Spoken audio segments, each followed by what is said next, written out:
The key behind this is in the center will be a compost tube. And that tube you can make out of various things. What I plan to use is some wide mesh and then just some moss that I get in the forest, just as a medium to hold things in place. What you're going to do is you're going to put your kitchen compost in the tube and you fill that up and have compost worms in there.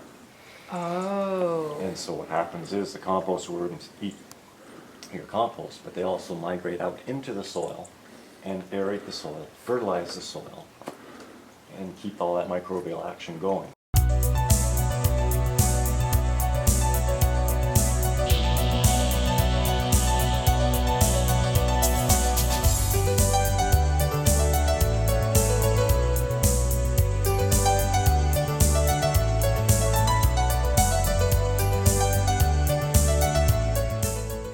Hi, welcome to Peak Moment.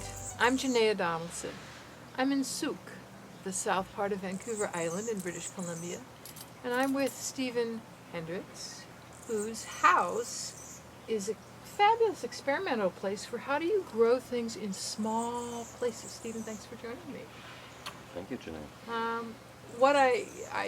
It's delightful, but what I see you're really dealing with a slope, small spaces, shade, other ways, and I think that your efforts to maximize what you can grow in these odd spaces is really helpful to people. So tell us, I mean, we've got a wall here, you've built a fence, right, to collect heat, is that part of what it does? It's a southern exposure, so we want to take advantage of it, of course. And the pallet idea, found that on the internet, lots of people are doing it. It's just simply taking an ordinary pallet. The wood pallet building, yeah, okay. And filling it with soil. You're using the wheat cloth as a means to hold the soil in. And then just punching holes in, so you stick, in this case, strawberry plants in.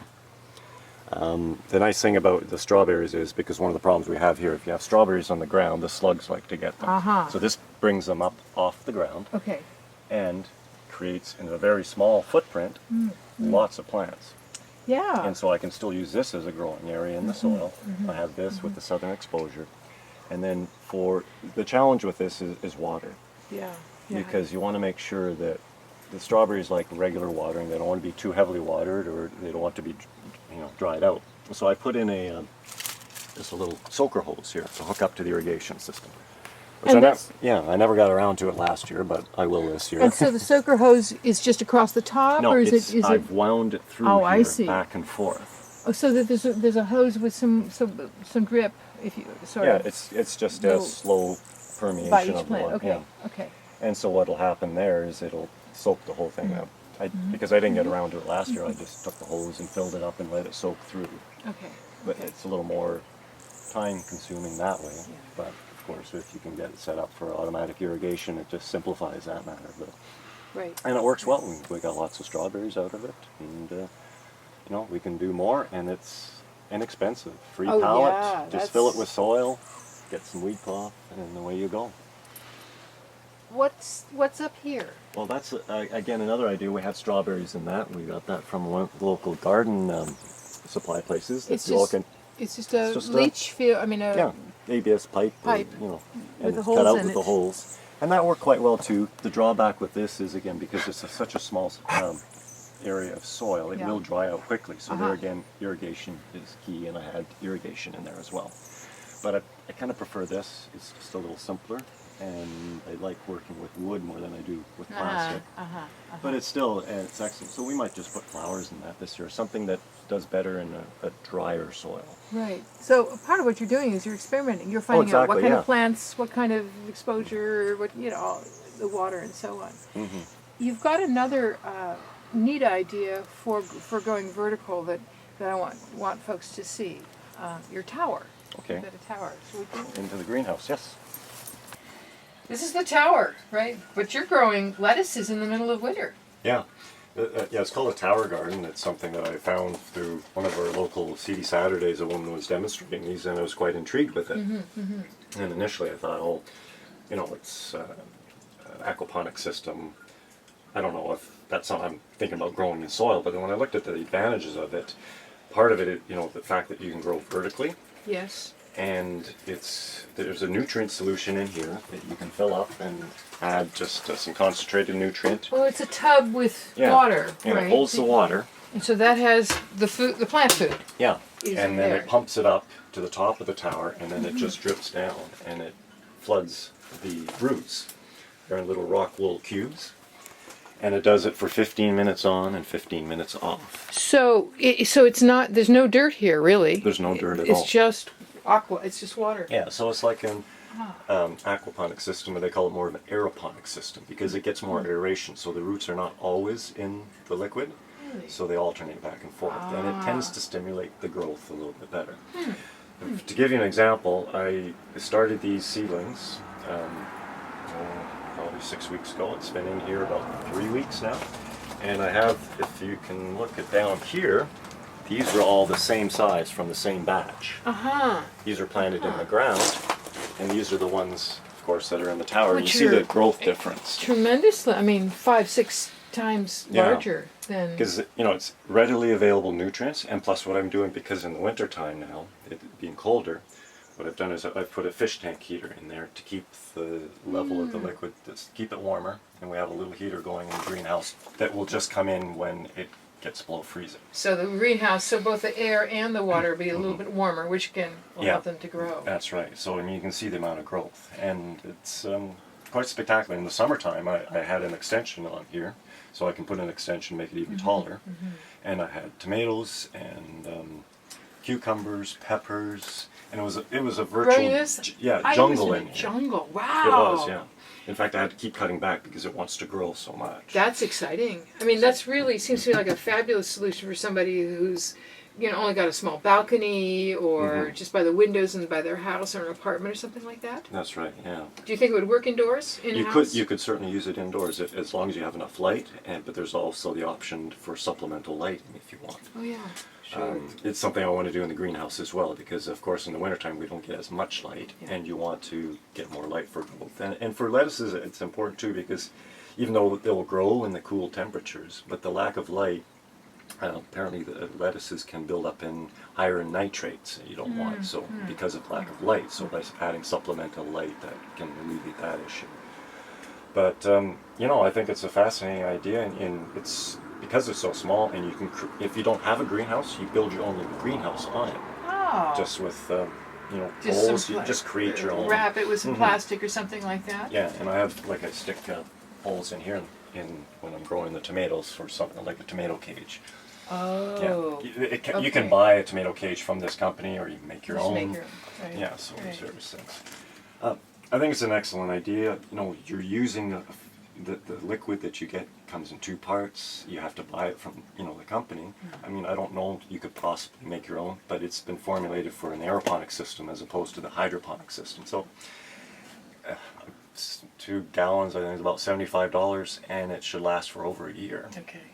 So, but when you look at how much you pay for fresh organic lettuce, I think it pays for itself very quickly. And it's just another option. I mean, I still love growing in dirt, and it's something that I will continue to do, and I think is the best way to grow. But for people who have limited space, I think this is a great solution.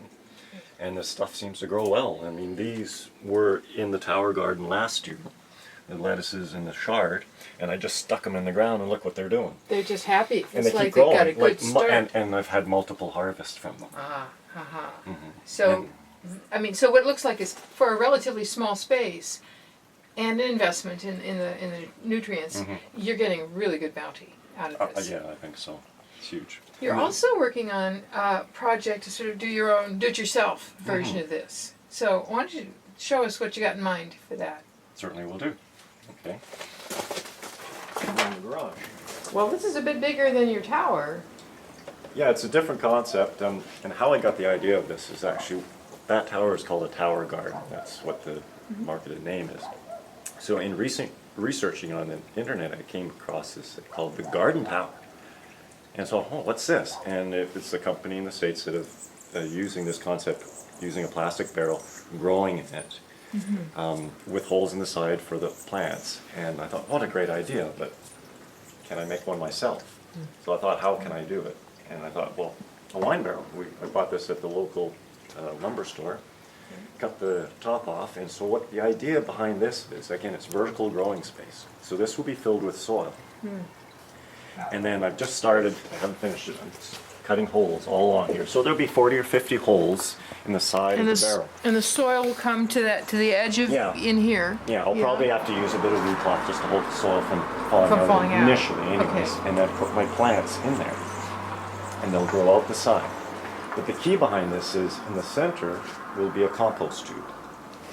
And that tube you can make out of various things. What I plan to use is some wide mesh and then just some moss that I get in the forest, just as a medium to hold things in place. What you're going to do is you're going to put your kitchen compost in the tube and you fill that up and have compost worms in there. Oh. And so what happens is the compost worms eat your compost, but they also migrate out into the soil and aerate the soil, fertilize the soil, and keep all that microbial action going. So it'll be just a little lid here, you throw your compost in, and it'll work its way out. So what I hear is that's a vermiculture. You're doing a worm bin Yeah. of sorts. Exactly, yeah. Inside. How do you keep it moist all the way to the bottom? Just I mean- by your regular watering. So just the watering from the top will do or the water that's in the compost will Well, seep there's its way? certainly, depending how wet your compost is, there'll be a certain amount of moisture that will migrate out, but you'll have to water it as you would anything.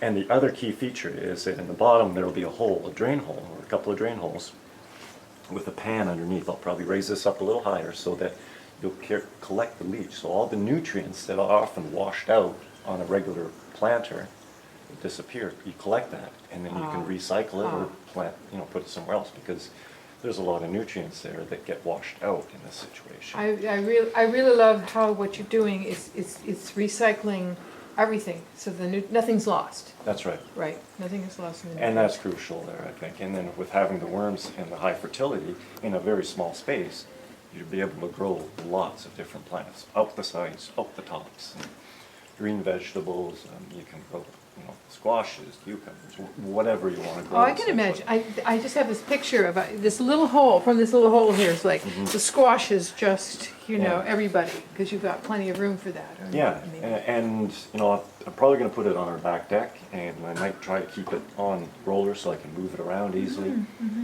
But there again, it's an option, small space. The footprint is quite small, but because you're going up, it gives you a lot more growing great area. ideas. Great ideas. Mhm. Thank you. Well, you're most Good welcome. luck. We expect to see pictures of Yeah, what well, happens hopefully to I can this show you the when thing they're. just full, so you probably won't be able to see the barrel That'll anymore. be fabulous. I love that. But there's so many neat ideas out there. I mean, they're not unique. I didn't think them up, but you go out there and wonderful ideas of what people are doing, working with small spaces, working with what they've got, and there's lots out there that just get you excited about growing anywhere. So, There you yeah. go. Get excited about growing where you are. What I like about some of these is that even if you're a renter, Mhm. you can do a portable version, a smaller version of one of these and take it with you. Exactly, yeah. It's portable. Thank you. It's been a nice little mini tour, and I'm pleased to be able to show people some of the inventiveness that is productive. Oh, thanks for spreading the word. Thank you. You're watching Peak Moment. I'm Janaea Donaldson, and grow it up. Take care. We'll see you next time.